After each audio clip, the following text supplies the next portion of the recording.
A 10 años del Mayo Chilote conversamos con vecinos y con vecinas para conocer las distintas visiones sobre la contaminación del mar, la industria salmonera, las movilizaciones, los acuerdos y los desafíos aún pendientes. Para Radio Quilquilgue, la radio comunitaria de Castro.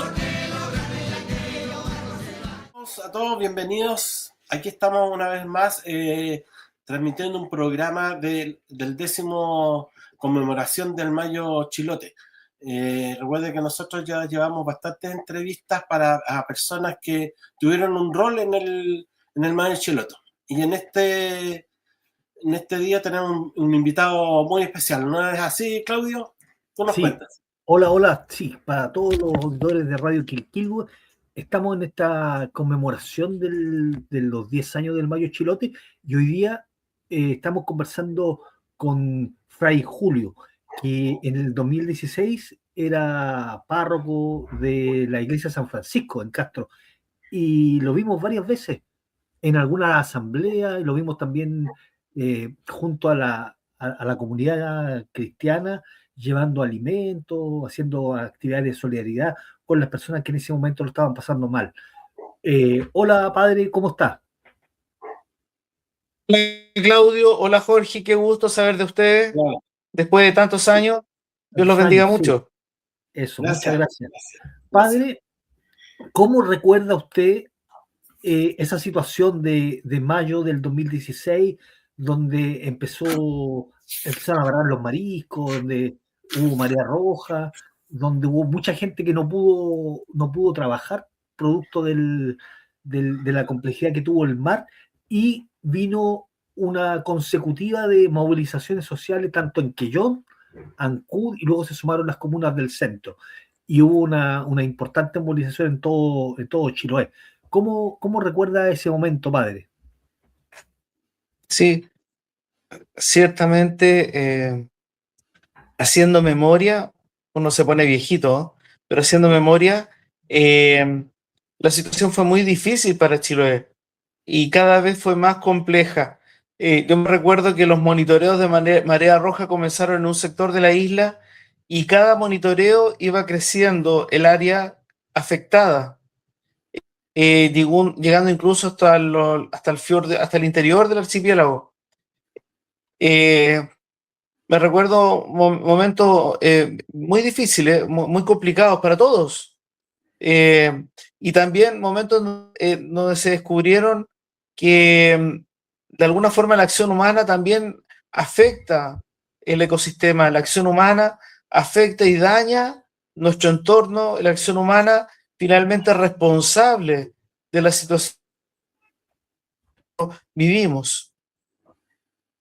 Sí. Esta acción humana generó también solidaridad en la isla de Chiloé, especialmente para las familias más pobres, que son los que siempre son los que más sufren. Las familias más humildes. Claro. Oye, siempre son los que más sufren. Julio, tú hablabas de que sufrimos momentos complicados en el archipiélago a raíz de la marea roja, y que los pescadores y los recolectores de orilla principalmente, los buzos que recolectan algas y mariscos, son los que principalmente se vieron afectados. Pero igual la movilización, que fue masiva, o sea, eso no lo podemos negar, pero también fue alegre y era un momento de encuentro, de solidaridad. Yo me acuerdo que para el Día de la Madre varias gente bajaron con torta para saludar a las mamás. Fue un momento bien alegre. ¿Cómo ves ese contraste que frente a una situación tan dramática la gente se manifiesta en forma bastante festiva y alegre? Bueno, dicen que las crisis son oportunidades. Claro. Y efectivamente esa crisis tan dura fue oportunidad para encontrarnos, fue oportunidad para compartir y fue oportunidad para celebrar la vida desde un espacio distinto, desde la barricada tal vez, pero generaba espacios de vida humana distintos. Los niños que se quedaban toda la noche, que y les compartía un alimento, generaba espacios sociales distintos. Y esos espacios sociales son únicos, porque surge un diálogo en un contexto distinto. Entonces esta crisis también dio oportunidad para entablar diálogo de distintos espacios de la sociedad que tal vez no siempre estamos dialogando. De hecho, ustedes me acaban de invitar y es porque de alguna forma la iglesia de Castro especialmente, quiso involucrarse en estos espacios de participación, de diálogo. Los espacios pastorales toman sentido cuando están al servicio de la comunidad. Un espacio pastoral no es solo para una élite, para una pequeña porción de la sociedad, la comunidad, especialmente cuando estamos hablando de derecho al trabajo, derecho a la alimentación, derecho a un ambiente sano, derecho a la salud. Por eso esta crisis también generó oportunidades de encuentro, de diálogo, de compartir espacios, de compartir momentos, de dialogar en el frío del invierno, dialogar en torno a la fogata, tomándose un mate. Generó muchas instancias sociales y yo creo que quedaron en la memoria, en la retina de muchas personas que fueron parte de este movimiento. Sí, mira, yendo un poco más al asunto de las razones o cómo fue el movimiento, a ti, ¿qué te pareció en la parte, digamos, ya más organizativa, más... Lo que le quería comentar a propósito de lo que usted nos dice es que en la movilización del 2016 volvimos a encontrar, usted dice, claro, fue un espacio de encuentro, y nos volvimos a encontrar con una comunidad cristiana que se compromete con su comunidad, que va más allá del credo, y que estuvo ahí en la asamblea y estuvo ahí solidarizando, y eso da cuenta de una iglesia viva que no solo hace iglesia hacia adentro, sino que también hace iglesia hacia afuera. Y eso, para los que no somos partícipes del credo, es una acción muy importante, muy valorada también por la comunidad. Y ese es un gesto muy importante que durante los años 80 se vivió mucho, y después la iglesia uno dejó de verla, pero ahí en el 2016 estuvo la comunidad y estuvo participativa, estuvo trabajando ahí con los niños, llevando alimentación. Entonces, una actitud muy de encuentro, como usted lo señala. Claro, yo quisiera aportarle un dato, chiquillo, que usted tal vez no tiene cómo saberlo, pero el 2015 el Papa Francisco promulgó una carta encíclica desde la doctrina social de la Iglesia, la primera carta encíclica dedicada al cuidado de la creación, que se llama Laudato Si. Este año celebramos 11 años de la promulgación de la carta encíclica.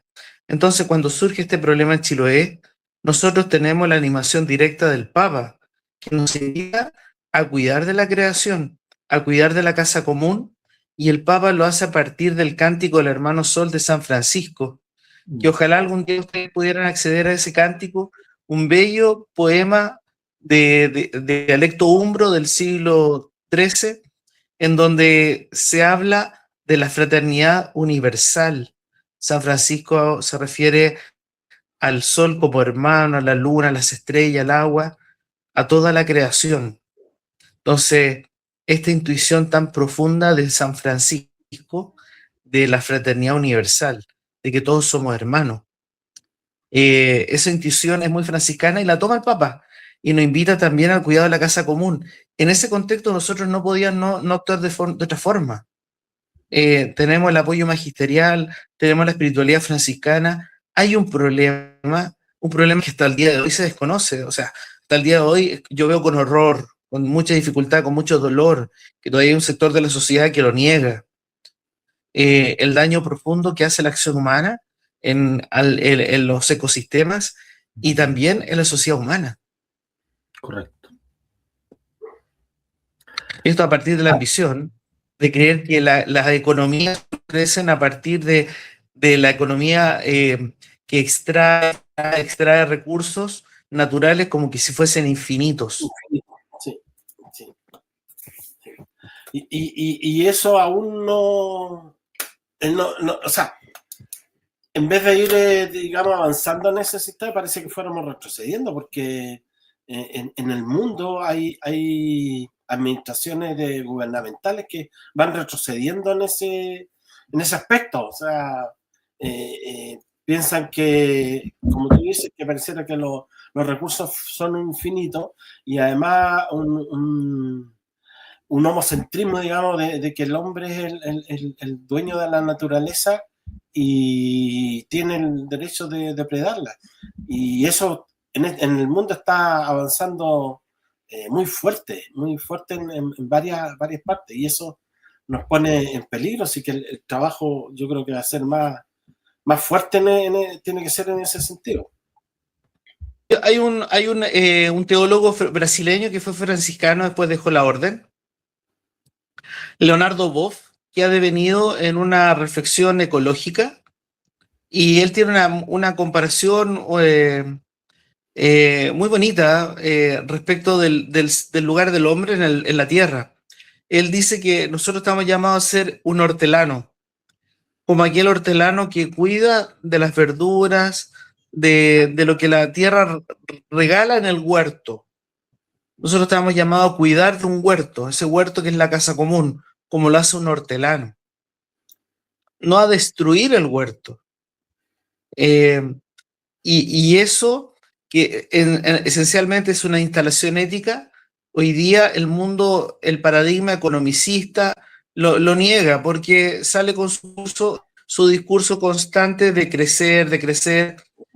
Permítame, esta es una opinión personal, hoy día en Chile estamos en una situación económica muy débil, muy deteriorada, por distintas razones, pero el argumento para salir de esto es crecer, crecer y crecer. ¿Pero qué significa crecer en este contexto? Una economía chilena que es tan básica que se funda en la extracción de recursos naturales. Nosotros nos falta dar un paso más cualitativo respecto de lo que significa crecer una economía hacia una etapa distinta, que no solo sea extraer frutos de la tierra y con ello dañar el medio ambiente. Yo vivo en el norte. Acá la gran minería es muy respetada, es importante en la sociedad porque genera empleo, genera riqueza, pero nadie dice de todos los daños que era la extracción constante de la gran minería en el norte y de los problemas cancerígenos que tiene gran parte de la población en Chile, particularmente en el norte del país. ¿Por qué? Por el consumo de arsénico. Claro. En ese sentido, las economías y los mandatos de los bancos centrales de cada país, como dice usted, nos obligan a crecer, a estar permanentemente creciendo, pero sin mirar cómo se desarrolla ese crecimiento.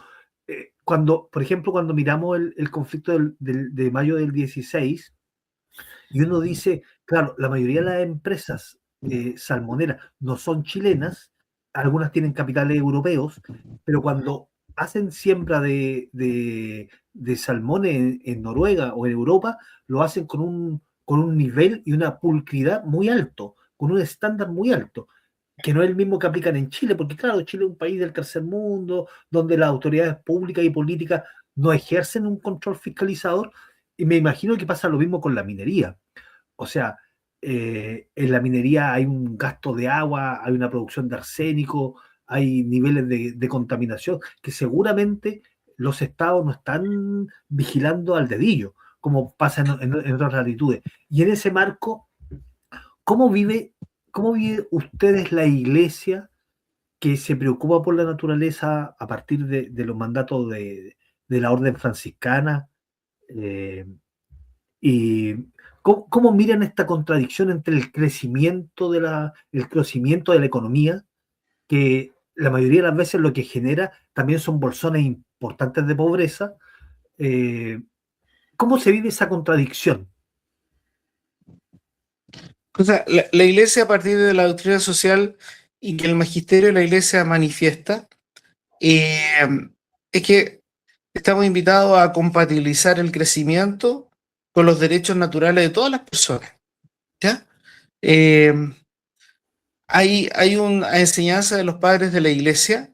Los padres de la Iglesia son los primeros pensadores del siglo III, San Agustín, por ejemplo, que dicen que la tierra y todos sus recursos es una propiedad de toda la humanidad, no es de alguien solamente. Claro. El agua, el aire, todos somos propietarios del agua y del aire, por ejemplo. Esos recursos no se pueden privatizar, porque es la propiedad común de los bienes de toda la humanidad. Entonces, frente a ello, el desarrollo económico, el desarrollo capitalista particularmente, que es el hegemónico hoy día en nuestro continente, está llamado a compatibilizar el desarrollo de la sociedad humana y de los derechos a la salud, a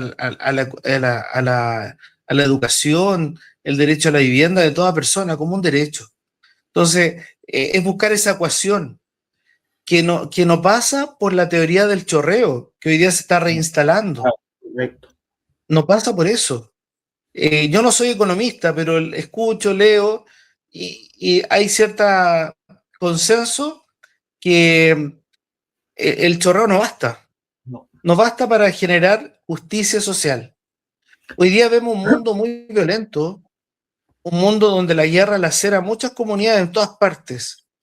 Hay mucha violencia, pero la búsqueda de la paz, la construcción de la paz, pasa también por la justicia. Y esa ecuación es la que la Iglesia predica, la que la Iglesia predica a partir del Papa Francisco, por ejemplo, a partir de hoy día del Papa León. Y la Orden Franciscana guía por eso y considera que aquí el diálogo es fundamental. Aquí nadie puede avasallar al otro.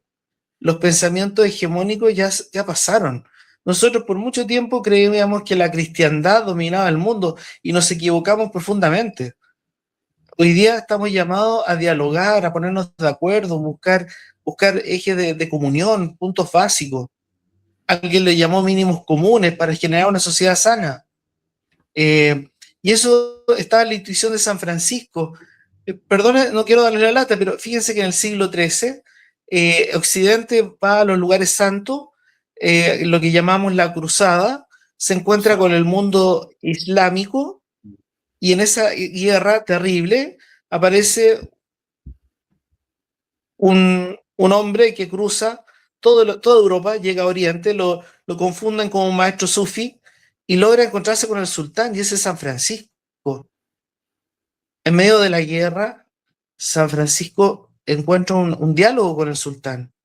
Y prueba de ello que en el Sacro Convento de Asís hay como un sable de marfil que se le entregó a San Francisco como salvoconducto para poder regresar y que no lo mataran. Entonces, es posible dialogar con lo distinto, es posible ponernos de acuerdo, falta la voluntad. Aquellos pensamientos que se creen hegemónicos, que creen que son dominantes del todo, me parece que están profundamente equivocados. Profundamente equivocados. Hoy día la sabiduría, lo digo con mucha humildad, creo que pasa por el encontrar mínimos comunes, ponernos de acuerdo, de construir una sociedad transversal, una sociedad global, donde todos caminamos juntos desde nuestras particulares identidades, que todos tenemos derecho a tenerlas. Estamos en este programa especial sobre la conmemoración del Mayo Chilote, que estamos realizando aquí en Radio Quilquilú. Estamos conversando con distintas vecinos y vecinas que estuvieron activos en el mayo del 2016, y estamos intentando conversamos un rato con el padre Julio, que fue el párroco de la iglesia de San Francisco, que participó activamente con el movimiento social y invitó a las comunidades cristianas a ser parte del movimiento, a solidarizar. Por eso que quisimos comunicarnos con él. Él está hoy día en Arica. Y por eso nos ha costado un poco la comunicación. Jorge. Sí, nos contaba que estaba en Tacna y, claro, él estuvo, bueno, una de las razones por las que lo invitamos participación activa, como decía Claudio, que eso quiere decir que recorría las barricadas, estaba con la gente. Yo me acuerdo que cuando terminó el movimiento estaba ahí, estaba presente.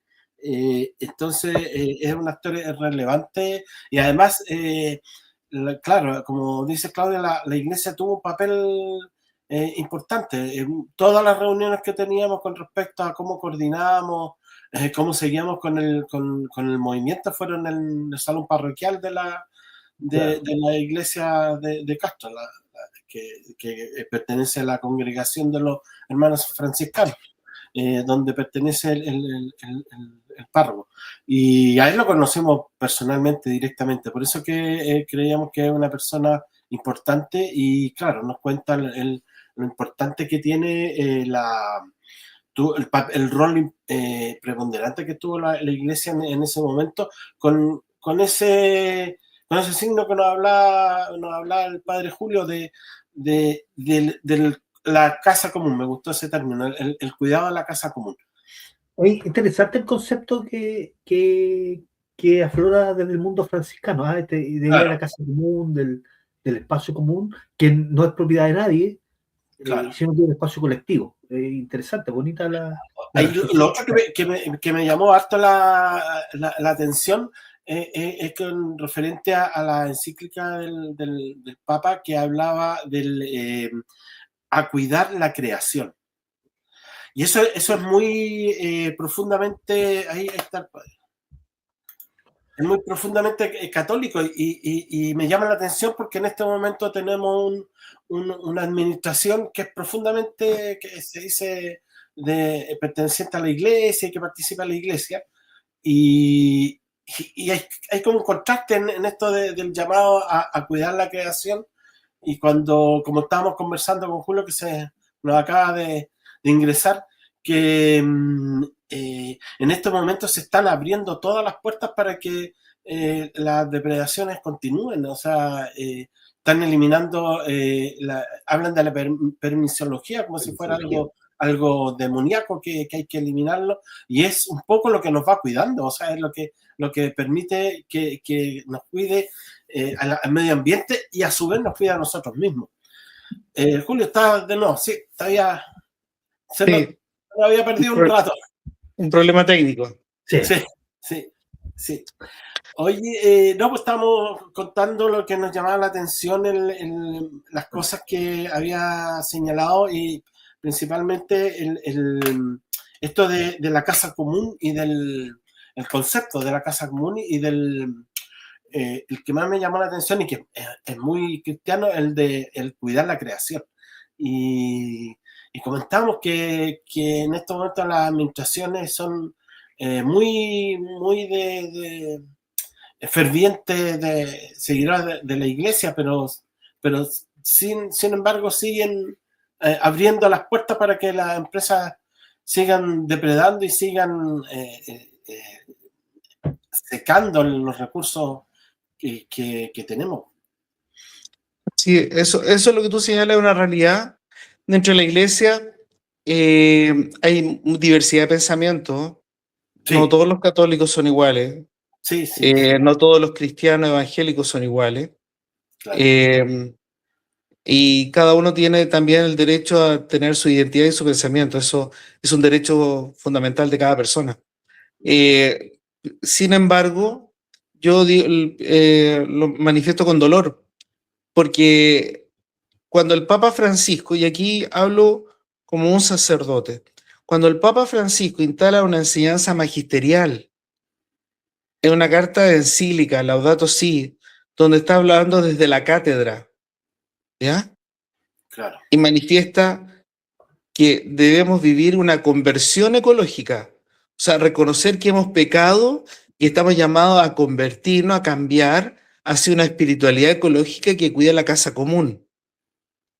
Desde esa perspectiva, todo católico observante debe seguir ese magisterio. Lamentablemente, se instala el pensamiento economicista. Claro. Y se relativiza la enseñanza magisterial de un Santo Padre. Entonces aquí no es que sea un franciscano el que habla. Claro. Aquí habla el Papa desde su cátedra, desde el magisterio, y que dice que hay que cuidar la creación. A eso me refería yo básicamente, que de cuidar la creación no viene de un sacerdote, viene del Papa, la máxima autoridad del catolicismo en el mundo. Entonces, Y fíjate, yo me atrevería a agregar esto, el Papa, que es profundamente ecuménico, ecuménico significa que dialoga con las otras tradiciones cristianas, cita a la Iglesia Ortodoxa de Oriente, quienes también están en esta causa, en este discurso de instalar una actitud ética del cuidado de la creación. Pero para eso se necesita una instalación ética. Ese es el problema. Cuando mi instalación es la ambición, es ganar, ganar y ganar, la instalación ética del cuidado se relativiza, se desvanece. Ese es el problema no solo con los católicos que piensan distinto, sino que con toda instalación humana que por la ambición desconoce a un otro. claro. Una instalación narcisista, hedonista, egocentrista, que piensa en sí mismo, piensa en su grupo familiar y no piensa en el colectivo, en el bien común. Desde ese punto de vista, ¿cómo evalúa usted los resultados? ¿Cómo terminó el conflicto del 2016 con la bajada de las movilizaciones y todo eso? Porque, claro, hubo una sensación mayoritaria que el conflicto termina, se dan un par de bonos, pero que las prácticas de la industria salmonera no cambian, no se adecúan a los reclamos que se estaban haciendo y no se adecúan a los contextos naturales que hay que proteger. Miren, ayúdame con la memoria, chiquillo. Me parece que en ese tiempo quien gobernaba el país era Michelle Bachelet, ¿no? Sí, correcto. Ya. Yo de aquí tengo una evaluación un poco con ciertos contrasentidos, con ciertas paradojas veo. Por un lado, lo más bello de la movilización creo fue la búsqueda del bien común, la búsqueda sincera del bien común, los momentos de solidaridad, los momentos de encuentro y de diálogo,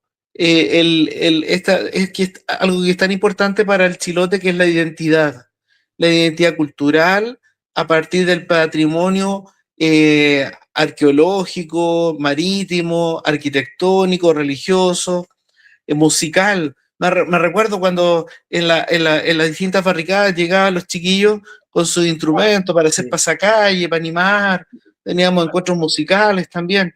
Eso lo encontré maravilloso. Sin embargo, el gobierno, desde mi prejuicio, porque no estoy ahí en la primera línea como para afirmarlo categóricamente, pero yo advertí una estrategia del cansancio, del desgaste. Y lo digo con mucha pena, ¿eh? Mucha pena. Corríjame si me equivoco, por favor. El ministro de Economía nunca pisó Chiloé. No. Nunca pisó Chiloé. El ministro de Economía, todas las reuniones estuvo en Puerto Montt. Nunca se dignaron. Sí. Ninguna autoridad importante se dignó a llegar a Ancudo, a Castro, a conversar. Y eso me pareció una falta de respeto profunda. Porque el problema estaba en Chiloé, no estaba en Puerto Montt. Claro. Y eso a mí me genera hasta el día de hoy mucho dolor. Y eso ayudó al desgaste. Y el desgaste vino con división. Ya en la misma comunidad hay algunos que estaban en contra de la barricada, en contra del bloqueo, estaban cansados, estaban agotados. Algunos experimentaron dificultades porque tenían que tener acceso a medicamentos y tenían obstáculos para encontrar medicamentos, tenían que ir a la ciudad. Los que tenían más dinero podían arrendar una avioneta, otros no. Eso generó ya dificultades, externalidades que se hicieron negativas cada vez más. Y al final esa estrategia del desgaste significó que no se ganó tanto, pareciera. Y a mí me da pena decirlo porque eh, se supone que ese gobierno en ese momento de alguna forma era lo más cercano a tener cierta empatía hacia el cuidado del medio ambiente. Claro. Y ahora, da pena esa situación, da pena. Yo no hablo de un punto de vista político, estoy describiendo hechos. claro, Ahí sí, sí, me pasan dos cosas. Lo que usted dice, que es que acertado, digamos, el desgaste, que no hayan venido a conversar a Chiloé. Y por otro lado, la estrategia de los movilizados, de haber insistido en el bloqueo, lo que genera un cansancio en la población que tiene que moverse, que teme por el abastecimiento, y no haber sacado el conflicto fuera de Chiloé. Que son cosas que han surgido en las conversaciones que hemos tenido. Gente que nos dice, claro, por qué no no usaron la estrategia de haber ido a instalar el conflicto a Santiago o a otro lugar? Para que, para que la población chilota no sufriera este desgaste, no sufriera este cansancio. Entonces, claro, son estrategias que se van dando. Y por favor, corríjanme, porque yo ya un tiempo que estoy fuera de la isla. Nosotros como franciscanos somos itinerantes, imagínate, ahora vivo en Arica. Eh, Creo que hoy día el cultivo de salmones está más allá de Puerto Chabuco. Creo que ya está llegando a la 12ª región, Sí, porque ya han explotado completamente la isla y ahora se fue más al sur, al sur. buscando aguas más limpias. Claro. Y esas aguas más limpias que más adelante van a estar más contaminadas. Nosotros pensábamos lo mismo, eso, pero en las conversaciones que hemos tenido, por eso nos parecía interesante estas conversaciones, descubrimos que no es tan así, no se han ido tanto de aquí, todavía continúan salmoneras funcionando en el territorio. Se buscan las aguas limpias porque además ese salmón se vende con ese plus de tener aguas prístinas. Es un plus que le ponen al salmón. Y a mí me sucede un entrevistado que tuvimos, porque nosotros siempre tenemos una desazón de que no se logró nada. Este movimiento. Yo no sé si no se logró nada, entre paréntesis. Sí, es la sensación de la gente que estuvo ahí y que esto se rompió y que no se logró muchas cosas. Algunas cosas materiales, algunos proyectos sin terminar que no siguieran. Pero nos decían que el resultado, o sea, el fenómeno de Chiloé tuvo resultados en otros lugares. Y un entrevistado nos contaba que en la provincia de Ñuble y en la provincia de Los Ríos se opusieron tenazmente a la instalación de la salmonicultura en el océano, porque pensaban colocar balsas en el océano, que es algo en ese tiempo, y yo creo que todavía bastante arriesgado, porque una de las gracias a la salmonicultura es que se hace en aguas caldas. Y lo mismo sucede en Noruega, que en Noruega también en los fiordos es donde hay plantaciones de balsas de salmones, pero aquí tenían la tecnología, se decía, para instalarlo en el océano. Y nosotros, al poco tiempo del mayo, de haber sido por ahí por junio, julio, nos invitaron a Copquecura en la región del Ñuble a exponer el problema. Y yo me sentía súper mal porque te llevaban como ejemplo prácticamente un desastre. De lo que no había que hacer. Ya, de lo que no había que hacer. Pero este chico que nos contaba, como que me subió el ánimo porque eso dio resultados. O sea, la gente conversó, empatizó con el Mayo Chilote y tenazmente se opusieron y no se instalaron las balsas en el océano. Así también hay oposición, y recordando también el acontecimiento del Mayo Chilote más al sur, en la 12ª región, cerca de Magallanes, donde comunidades se han opuesto tenazmente y no se han instalado no se han instalado en salmonicultura, le ha costado mucho más, porque se han opuesto a las comunidades. Entonces, en algún sentido, de alguna forma, el Mayo Chilote hubo un punto de inflexión en la que no solamente fue eso, sino que de una u otra forma la industria está a mayor recaudo y las comunidades están más alertas y más despiertas a la instalación de la salmonicultura y fue lo que reventó. Existe un antes del Mayo Chilote y un después con respecto a cómo la gente ve la salmonicultura.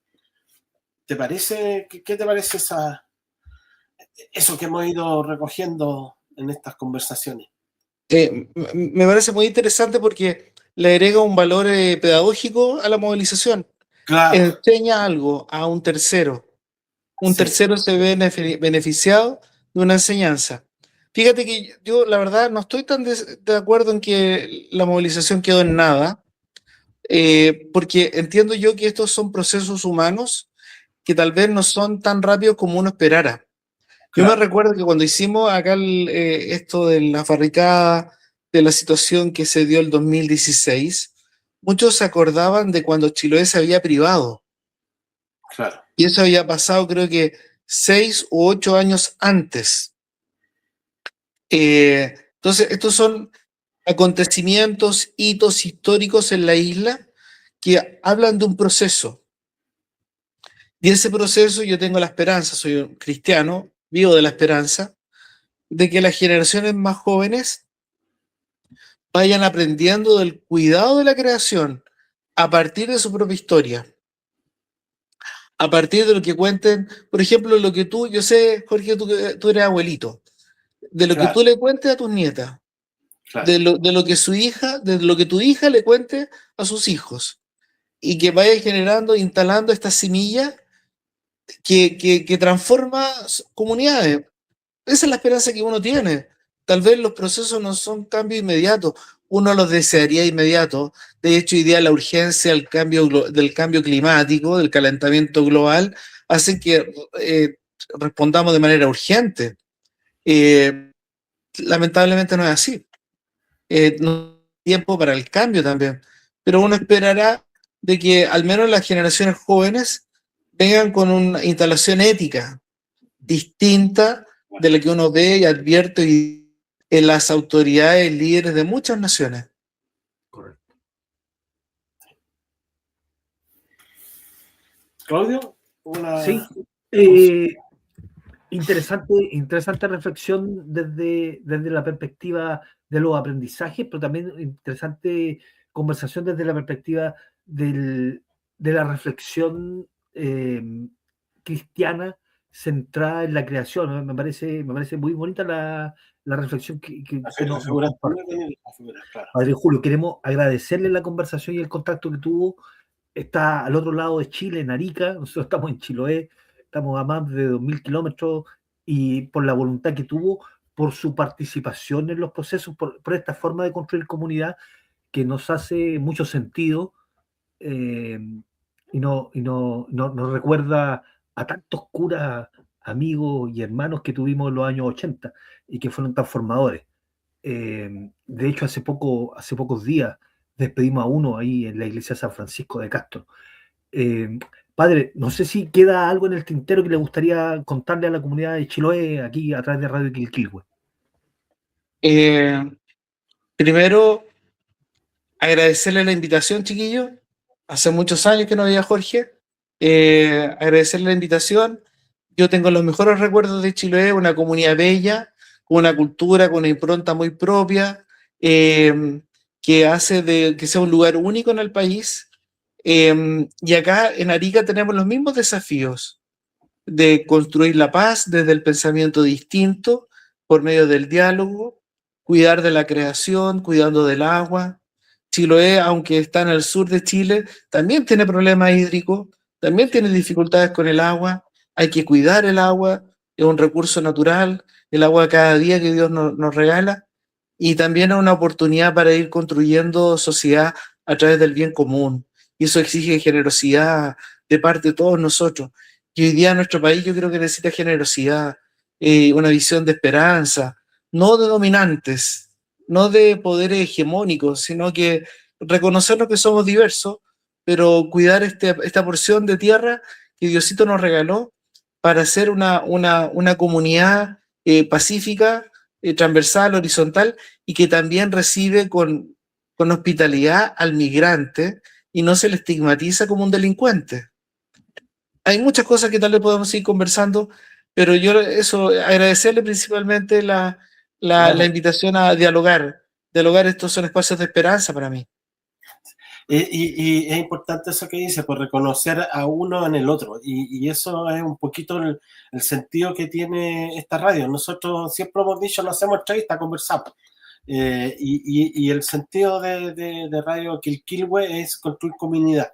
Que nos volvamos a encontrar, que conversemos, debatamos los temas que nos están afectando, los temas que también nos alegran. De repente tenemos actividades donde el pueblo canta.